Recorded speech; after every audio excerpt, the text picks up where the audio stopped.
Кадры из Абхазии. Долгожданное событие в Сухуми прямо сейчас ждут самолет из Москвы. Это первый регулярный рейс после более чем 30-летнего перерыва. Лайнер «Бомбардье» должен совершить посадку с минуты на минуту. На его борту 49 пассажиров. В аэропорту пройдет торжественная церемония по случаю начала регулярного авиасообщения. И еще один новый маршрут связал Россию и Абхазию. На железнодорожном вокзале Сухума сегодня встретили первый скоростной поезд из Сириуса. Репортаж Алены Евтиковой. Диаскурия – так назвали этот электропоезд в честь древнегреческого города, который раньше располагался на месте нынешней столицы Абхазии Сухума. Уникальное оформление рисунки, отражающие традиции и достопримечательности республики. Кавказские мотивы задают настроение уже на станции Имеретинский курорт в Сириусе. Хотим поехать в Абхазию, майские, отдыхать. Вот с чемоданами основательно. Мы приехали с Ямало-Ненецкого автономного округа. В первый день вот мы сразу купили билеты. Очень красиво. Нам очень понравилось. На первый рейс раскуплены все билеты. Открытие нового направления для движения скоростных электричек Сириус-Сухум долгожданное.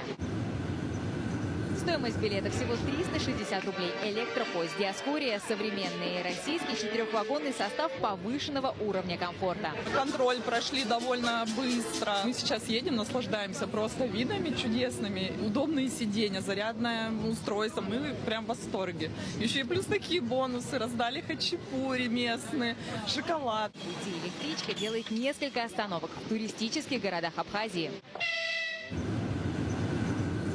Некоторые станции по пути следования реконструировали. Это уже первая точка для памятных снимков. Например, вокзал в Гудауте. Здесь обновили фасад.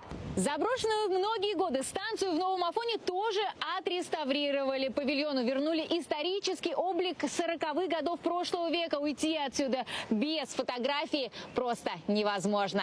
До этого дня электрички из России в Абхазию ходили только до курортного города Гагра. Чтобы удлинить путь для электропоездов почти на 80 километров, железнодорожникам потребовалось проделать большую работу. 3,5 часа до столицы, и вот уже вокзал Сухума. На перроне первую электричку встречали и первый замруководителя администрации президента России Сергей Кириенко в сопровождении президента Абхазии Бадри Гунва. И мне кажется, очень важно, что вот то, о чем договорились руководители двух стран, точно день в день было обещание, что 1 мая в праздник пойдет новая электричка Имеретинская долина Сириус-Сухум. Эта электричка пришла, это еще и про скорость, это очень приемлемая цена.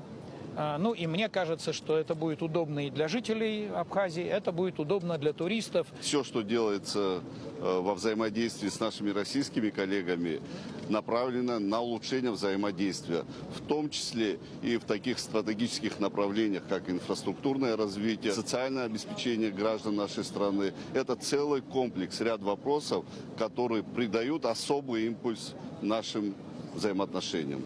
Из Сириуса и Сухума, и станции Имеретинский курорт и Сухум ранним утром и возвращаться обратно ближе к вечеру. Алена Евтикова, Иван Пахомов, Сергей Филиппов, Наталья Сидорова и Дмитрий Баранов. Первый канал.